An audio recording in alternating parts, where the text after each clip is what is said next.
না, আমাদের দলের কাছে আবেদন থাকবে, আমাদের যিনি বিধায়ক ছিলেন, বিগত 3 বারের বিধায়ক, যিনি বিগত 15 বছর ধরে মানুষের দরজায় পৌঁছে গিয়েছে, বিধায়কের সংজ্ঞা যিনি পরিবর্তন করে দিয়েছে আমডাঙ্গার বুকে, যিনি একটা পঞ্চায়েত সদস্য থেকে অ্যাভেলেবেল, একটা পঞ্চায়েত সদস্যকে খুঁজতে হলে বিধায়ককে খুঁজতে হয় না পরিষেবার জন্য, যিনি সর্বদা মানুষের সেবায়,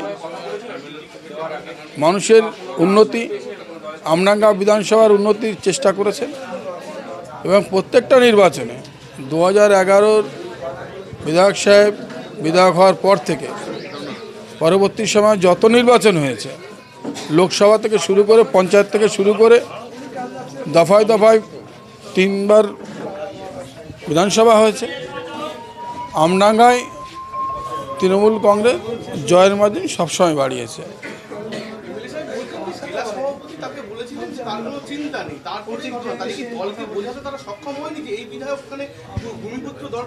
সেটা এমএলএ সাহেবের সঙ্গে সভাপতির কি কথা হচ্ছে সেটা তো আমি জানি না।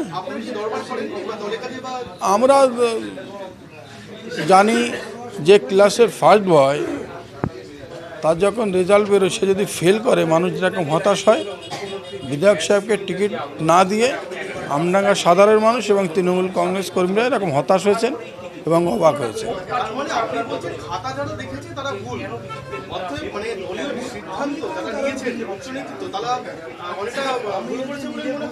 ভুল ঠিক যারা টিকিট ঘোষণা করেছেন ওনারাই বলতে পারবেন। আমরা তো সাধারণ কর্মী, আমরা দলের সঙ্গে থেকে আমরা আমাদের আবেদনের কথা আমরা নেত্রী এবং অভিষেক বন্দ্যোপাধ্যায়ের কাছে জানাবো।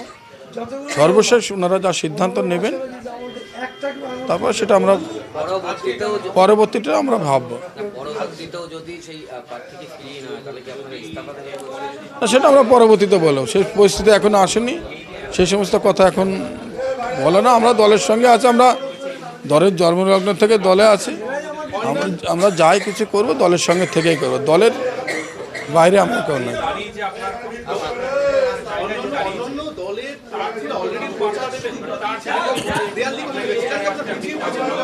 আমাদের পিছিয়ে পড়া, আমরা অনেক এগিয়ে আছি, আমরা শাসক দল, আমরা অনেক এগিয়ে আছি। যারা আগে শুরু করেছে তারা আস্তে আস্তে দৌড়ায়।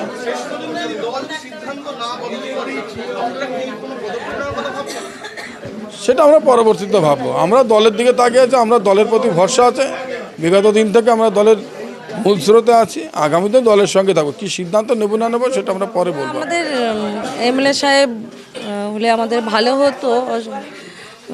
দল যেটা সিদ্ধান্ত নিয়েছে কিছু ভেবেচিন্তে নিয়েছে হয়তো। দলের ঊর্ধ্বে তো আমরা কেউ নয়, কিন্তু আমাদের ভূমিপুত্র এমএলএ সাহেব থাকলে আমাদের ভালো হতো।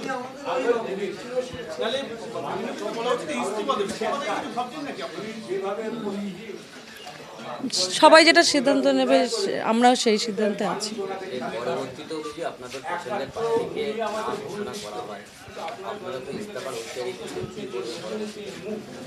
দেখা যাবে পরে।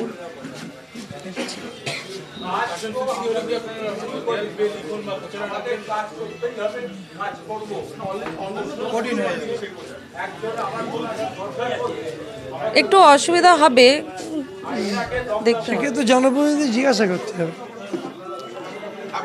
আমি দলকে ক্ষতি করার পক্ষে না, দলে থেকে দলকে ক্ষতি করার পক্ষে নয়, কিন্তু আমডাঙ্গার ভোটিং পোলারাইজেশনটা দল বুঝল না।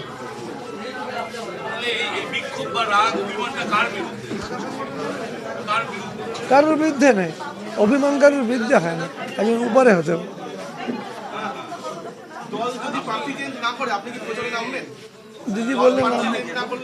দিদি বললে নামবো, অভিষেক বললে নামবো, কর্মীরা বললে নামবো।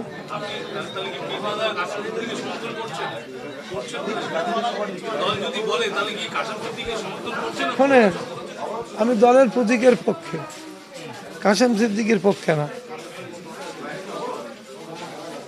এইটুকু বলে দিলাম। ক্যান্ডিডেট করলে পরিস্থিতি কোন দিকে দাঁড়ায় দেখি। দলের কর্মীরা যা বলবে আমি সেটাই করব। প্রায় সব পঞ্চায়েতের নেতৃত্ব প্রধান আছে। না, আমি ওরাই ডেকেছে আমাকে, বইটা করলে ওরা করবে।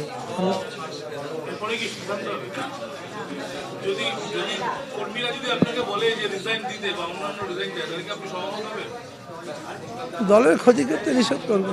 দলের এই সিদ্ধান্তে যে আগের বারও যা ঘটনা ঘটলো এবারও আপনাকে প্রথমত এখনো পর্যন্ত ক্যাবিনেট ঘোষণা করা হয়নি, আপনাদের যারা আছে তারা বলছে যে আপনাকে দিতে হবে, তাহলে কি এখানে বিরোধীরা বা বিজেপি বা আইএসএফ যদি ক্যান্ডিডেট আপনার থেকে এগিয়ে থাকবেন বলে মনে করছেন তৃণমূলের থেকে?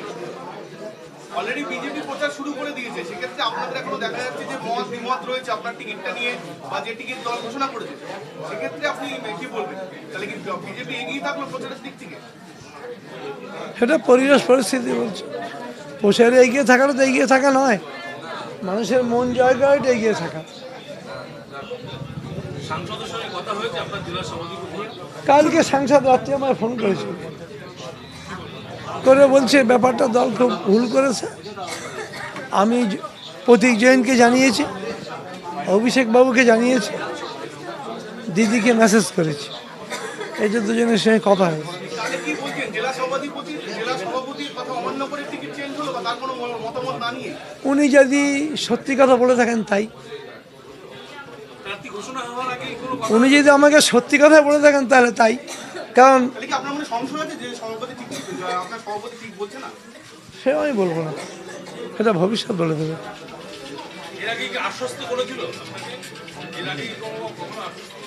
পরশু দিন থেকে বলছে তোমার কোনো রাই ভালো নেই, তোমার টিকিট ফাইনাল।